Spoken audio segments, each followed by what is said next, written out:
ದೇಶ ವಿಭಜನೆಯ ಬಗ್ಗೆ ಕಾಂಗ್ರೆಸ್ ಸಂಸದ ಡಿಕೆ ಸುರೇಶ್ ನೀಡಿರುವ ಹೇಳಿಕೆ ಹಿಂಪಡೆಯಬೇಕು ಅಂತ ವಿಧಾನಸಭೆ ವಿಪಕ್ಷ ಉಪನಾಯಕ ಅರವಿಂದ್ ಬೆಲ್ಲದ್ ಆಗ್ರಹಿಸಿದ್ದಾರೆ.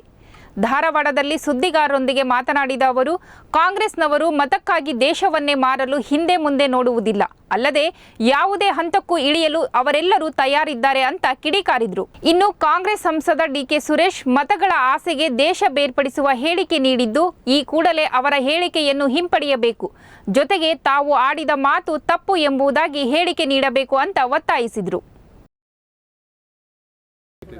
ಓಟಿಗಾಗಿ ದೇಶವನ್ನು ಕೂಡ ಮಾರಕ ಹಿಂದೆ ಮುಂದೆ ನೋಡಿದವರು ಕಾಂಗ್ರೆಸ್ ಗೌರ್ಮೆಂಟ್ದವರು. ತಮ್ಮ ಓಟುಗಳ ಸಂಬಂಧಾಗಿ ಯಾವುದೇ ಲೆವೆಲಿಗಾದರೂ ಇಳಿಲಿಕ್ಕೆ ತಯಾರಿದ್ದವರು ಕಾಂಗ್ರೆಸ್ ಗೌರ್ಮೆಂಟ್ದವರು ಅಂತ ನಿನ್ನೆ ಡಿ ಕೆ ಸುರೇಶ್ ಅವರ ಸ್ಟೇಟ್ಮೆಂಟಿಂದ ನಮಗೆ ಗೊತ್ತಾಕೈತೆ. ಕೇವಲ ಒಂದು ಎಲೆಕ್ಷನ್ದಲ್ಲಿ ತಮಗೆ ಓಟ್ ಬರಲಿ ಅನ್ನೋ ಆಸೆಗೆ ದಕ್ಷಿಣ ಭಾರತ ಉತ್ತರ ಭಾರತದಿಂದ ಬೇರೆ ಮಾಡಬೇಕು ಅಂಥೇಳಿ ಹೇಳಿದಂಥ ದುಷ್ಕೃತ್ಯವನ್ನು ಡಿ ಕೆ ಸುರೇಶ್ ಅವರು ಮಾಡಿದ್ದಾರೆ. ನಮ್ಮ ದೇಶ ಮೊದಲಿಂದನೂ ಕೂಡ ನಮ್ಮ ಪುರಾಣ ಟೈಮ್ದಿಂದನೂ ಕೂಡ ಐತಿ, ಕನ್ಯಾಕುಮಾರಿಯಿಂದ ಕಾಶ್ಮೀರ ತನಕ ಅದ್ರ ಬಗ್ಗೆ ಉಲ್ಲೇಖ ಇದ್ದಿದ್ದೈತಿ. ಈ ದೇಶ ಆಯ್ತಲ್ಲ ಸಪ್ರೇಟ್ ಆಗಬೇಕು ಅಂತ ಯಾವ ರೀತಿಯಿಂದ ಅವ್ರು ಹೇಳ್ತಾರೆ ಗೊತ್ತಾಗೋದಿಲ್ಲ.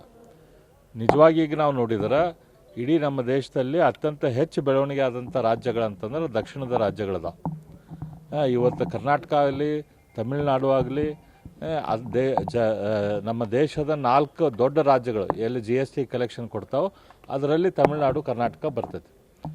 ಅತ್ಯಂತ ಹೆಚ್ಚು ಲಿಟ್ರಸಿ, ಅತ್ಯಂತ ಹೆಚ್ಚು ಸುಸಂಸ್ಕೃತವಾಗಿ ಬೆಳೆದಂಥ ರಾಜ್ಯ ಅಂತಂದ್ರೆ ಕೇರಳ ಬರ್ತೈತಿ. ಇವತ್ತು ಅತ್ಯಂತ ಫಾಸ್ಟಾಗಿ ರೀಸೆಂಟಾಗಿ ಡೆವಲಪ್ಮೆಂಟ್ ಆದಂಥ ರಾಜ್ಯಗಳಲ್ಲಿ ತೆಲಂಗಾಣ ಅದು ಬರ್ತೈತಿ. ದಕ್ಷಿಣದ ರಾಜ್ಯಗಳು ಬೇರೆ ಉತ್ತರದ ಎಲ್ಲ ರಾಜ್ಯಗಳಕ್ಕಿಂತ ಅಭಿವೃದ್ಧಿಯಲ್ಲಿ ಹೆಚ್ಚಿನ ಪ್ರಮಾಣದಲ್ಲಿ ಆಗಿದಾವೆ. ಜನರ ಹಾದಿ ತಪ್ಸಕ್ಕೆ, ಜನರನ್ನ ಮೋಸ ಮಾಡುವಂಥ ಈ ರೀತಿ ಸ್ಟೇಟ್ಮೆಂಟು ನಾವು ಡಿ ಕೆ ಸುರೇಶ್ ಅವರಿಂದ ಎಕ್ಸ್ಪೆಕ್ಟ್ ಮಾಡಿದ್ದಿಲ್ಲ. ಇದೇ ರೀತಿ ಕೆಲಸ ಸಿದ್ದರಾಮಯ್ಯನವರು ಕೂಡ ಹಿಂದೆ ಮಾಡಿದ್ದರು. ಅಲ್ಲಿ ಮೆಟ್ರೋದಲ್ಲಿ ಕನ್ನಡದಲ್ಲಿ ಕೂಡ ಬೋರ್ಡ್ ಇರ್ತೈತಿ, ಇಂಗ್ಲೀಷ್ದಲ್ಲಿ ಕೂಡ ಬೋರ್ಡ್ ಇರ್ತೈತಿ, ಹಿಂದಿಯಲ್ಲಿ ಕೂಡ ಬೋರ್ಡ್ ಇರ್ತೈತಿ. ಅಲ್ಲಿ ಇಂಗ್ಲೀಷ್ ಬೋರ್ಡ್ ನಡೀತೈತಿ ಇವರಿಗೆ, ಹಿಂದಿ ಬೋರ್ಡಿಗೆ ಐತಲ್ಲ ಅದು ಇಲ್ಲ, ಉತ್ತರ ಭಾರತದ ಹಿಂದಿ ಹೇರಿಕೆ ಆಗ್ತೈತೆ ಅಂಥೇಳಿ ಸುಳ್ಳು ಅದನ್ನು ಗದ್ದಲ ಎಬ್ಸಕ್ಕೆ ಮಾಡಿದರು. ಎಲೆಕ್ಷನ್ ಟೈಮ್ದಲ್ಲಿ ನಂದಿನಿ ಹಾಲು ಮತ್ತು ಅಮೂಲ್ ಹಾಲು ಅಂತ ಅದೊಂದು ವಿಷಯ, ಅನಾವಶ್ಯಕ ವಿಷಯ ಎತ್ತಿದ್ರು. ಈ ರೀತಿ ತಮ್ಮ ಓಟಿನ ರಾಜಕಾರಣಕ್ಕಾಗಿ ದೇಶವನ್ನು ಕೂಡ ಮಾರಕ್ಕೆ ಹೇಸಿಗೆ ಪಡೆದವರು ಇವರು ಕಾಂಗ್ರೆಸ್ದವ್ರದಾರ. ನಾನು ಡಿ ಕೆ ಸುರೇಶ್ ಅವರಿಗೆ ಒತ್ತಾಯ ಮಾಡ್ತೀನಿ, ಆಗ್ರಹ ಮಾಡ್ತೀನಿ, ತಮ್ಮ ತಪ್ಪನ್ನು ಅವರು ಒಪ್ಕೊಂಡು ಈ ಸ್ಟೇಟ್ಮೆಂಟನ್ನು ವಾಪಸ್ ತಗೊಳ್ಳಿ. ಯಾಕಂದ್ರೆ ಈ ರೀತಿಯ ಸ್ಟೇಟ್ಮೆಂಟ್ಗಳು ದೇಶದ ದೃಷ್ಟಿಯಿಂದ ಒಳ್ಳೆಯದಲ್ಲ. ಒಬ್ಬ ಜವಾಬ್ದಾರಿತ ಸ್ಥಾನದಲ್ಲಿದ್ದವ್ರು ಈ ರೀತಿ ಸ್ಟೇಟ್ಮೆಂಟನ್ನು ಮಾಡಬಾರ್ದು. ನಾನು ಮಲ್ಲಿಕಾರ್ಜುನ್ ಖರ್ಗೆ ಅವ್ರಿಗೆ ಆಗ್ರಹ ಮಾಡ್ತೀನಿ, ಇಮಿಡಿಯೇಟ್ಲಿ ಡಿ ಕೆ ಸುರೇಶ್ ಅವ್ರ ಮೇಲೆ ಅವರ ಆ್ಯಕ್ಷನ್ ತಗೊಳ್ಳಿ, ಅವ್ರ ಥ್ರೂ ಈ ಸ್ಟೇಟ್ಮೆಂಟನ್ನು ಕರೆಕ್ಷನ್ ಮಾಡಿಸ್ಲಿ. ತಾವು ಡಿ ಕೆ ಸುರೇಶ್ ಮಾಡಿದ ತಪ್ಪು ಅಂಥೇಳಿ ಮಲ್ಲಿಕಾರ್ಜುನ್ ಖರ್ಗೆ ಅವ್ರು ಸ್ಟೇಟ್ಮೆಂಟ್ ಕೊಡಲಿ. ಈಗ ಇಲ್ಲಿ ಸ್ಥಳೀಯ ಶಾಸಕರು ಕೂಡ ಸಮರ್ಥನೆ ಮಾಡ್ಕೊತಾ ಇದ್ದಾರೆ ಸರ್, ಮಳವಳ್ಳಿ ಶಾಸಕರು ಕೂಡ ಸಮರ್ಥನೆ ಮಾಡ್ತಾರೆ.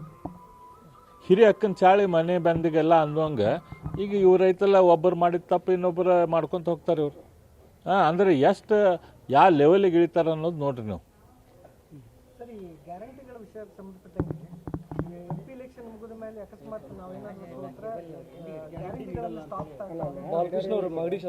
ಅವ್ರಿಗೆ ಗ್ಯಾರಂಟಿ ಆಗ್ಬಿಟ್ಟೈತಿ. ಈಗ ಕಾಂಗ್ರೆಸ್ದವ್ರಿಗೆ ಗ್ಯಾರಂಟಿ ಆಗ್ಬಿಟ್ಟೈತಿ, ನಾವು MP ಎಲೆಕ್ಷನ್ದಲ್ಲಿ ನಾವು ಆರಿಸಿ ಬರೋದಿಲ್ಲ ಅಂಥೇಳಿ. ಹಾಗಾಗಿ ಈ ರೀತಿಯ ಗ್ಯಾರಂಟಿಗಳನ್ನು ನಾವು ಅವ್ರು ಕಟ್ ಮಾಡೋವಂಥದ್ದು ವಿಚಾರ ಅವ್ರದ್ದು ಗ್ಯಾರಂಟಿ ಐತಿ. ಹಾಗಾಗಿ ಅದ್ರ ಸಂಬಂಧ ಅವ್ರ ಸ್ಟೇಟ್ಮೆಂಟ್ ಈಗ ಕೊಡಾಕ್ತಾರೆ, ಈಗ ತಯಾರು ಮಾಡಾಕ್ತಾರೆ. ಇಲ್ಲ ನಾವು ಎಲೆಕ್ಷನ್ ಆದಮೇಲೆ ಗ್ಯಾರಂಟಿ ತೆಗಿತೇವೆ ಅಂಥೇಳಿ. ನನಗೆ ಅವ್ರದ್ದು ಏನು ಉದ್ದೇಶ ಐತಂತೆ ಜನರಿಗೆ ಗೊತ್ತೈತಿ. ಅವ್ರ ಗ್ಯಾರಂಟಿ ಕಂಟಿನ್ಯೂ ಮಾಡೋದು ಉದ್ದೇಶ ಇಲ್ಲ ಅವ್ರಿಗೆ. CM ಅವರು ಆಗ್ತೈತಿ ಅಂತ ಹೇಳ್ತಾರೆ, ಬಟ್ ಈಗ ಮುಂದೆ ಆಗ್ಬೋದೋ ನೀವು ಕಟ್ ಮಾಡ್ತಾರೆ ಅಂತ ಅದು ಅವ್ರಿಗೆ ಕೇಳ್ಬೇಕು. ನೀವು ನಮಗೆ ಕೇಳಿದ್ರೆ ಹೆಂಗೆ, ಅವ್ರಿಗೆ ಕೇಳ್ಬೇಕು CM ಅವ್ರಿಗೆ. ರಾಜ್ಯದಲ್ಲಿ ಕಾಂಗ್ರೆಸ್ ಸರ್ಕಾರ ಪತನ ಆಗುತ್ತೆ ಅಂತ ಕೆಲವರು BJP ನಾಯಕರು ಕೂಡ ಹೇಳ್ತಿದ್ದಾರೆ. ಅದ್ರ ಬಗ್ಗೆ ಯಾಕೆ ನಾವೀಗ ವಿಚಾರ ಮಾಡೋದು? ಈಗ MP ಎಲೆಕ್ಷನ್ದಾಗಂತೂ ಅವ್ರ ಸೋತ್ ಸುಣ್ಣ ಹಾಕಾರ. 28ಕ್ಕೆ 28 ಸೀಟು ನಮಗೆ ಬರ್ತಾವೆ, ಅದರಲ್ಲಿ ಏನು ಸಂಶಯ ಇಲ್ಲ. ಬಿಜೆಪಿ ಬರೋದು ರೆಡ್ಡಿ ಅವರು ಮತ್ತು ಸೌದಿ ಅವರು ಬರ್ತಾರೋ ಊಹಾಪೋಹ ಐತೆ ಸರ್, ಸತ್ಯನ ಹೆಂಗೆ ಸರ್? ಅದು ಮುಂದೆ ದಿನ ಕಳೆದಂಗೆ ಗೊತ್ತಾಕೈತೆ ಅದು. ಈಗ ಯಾಕೆ ಅದ್ರ ಬಗ್ಗೆ ಮಾತಾಡೋದು? Thank you sir.